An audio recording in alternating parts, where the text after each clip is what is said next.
I'm drinking for this one because we've gotten to the end of the series and it just sounds like the right thing to do. Hopefully you've seen the last 3 videos in this series where I laid out what we can do to understand whether or not we're truly living the life that we want to live. I dug into what it meant to have a heart check, understanding whether or not the passions and desires of our life were being supported. Then in the last video, I talked about what it meant to cast a vision for the future, whether or not we even knew where we wanted to go in life, and then how to begin to lay out and cast that vision for ourselves in all the different domains of life. So now today, I want to talk about the present.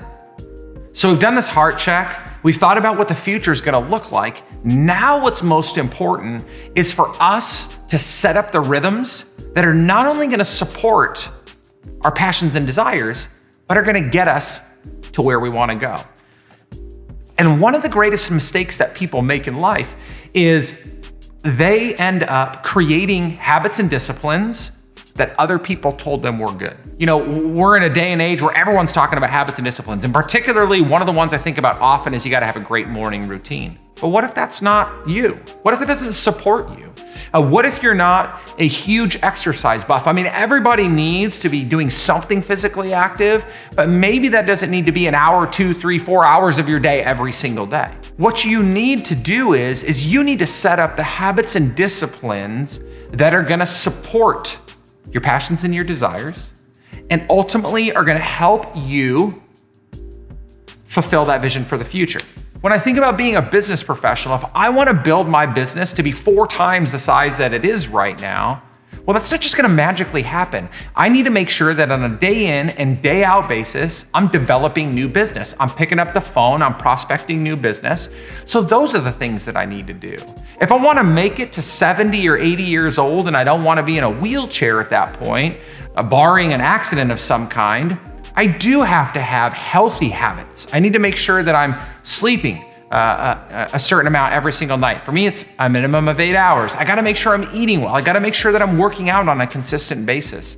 You can see how critical these habits and disciplines are to the future success of me and my life, but I've gotta consider each of those areas.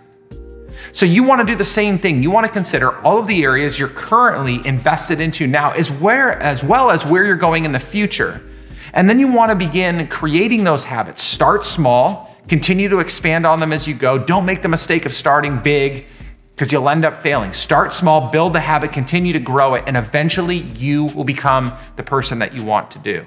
And if you think back over the last couple of videos, what you're gonna recognize is as I've gotten clear on my passions and desires, as I've understood where I wanna go in the future, and then I've created the habit and discipline that not only supports those passions and desires now, but helps me to achieve all I want in the future, what I'm doing is ensuring that the life I'm living, that every action, every word, everything that's involved in the day-to-day is something that I can be happy with and that I can live freely because of.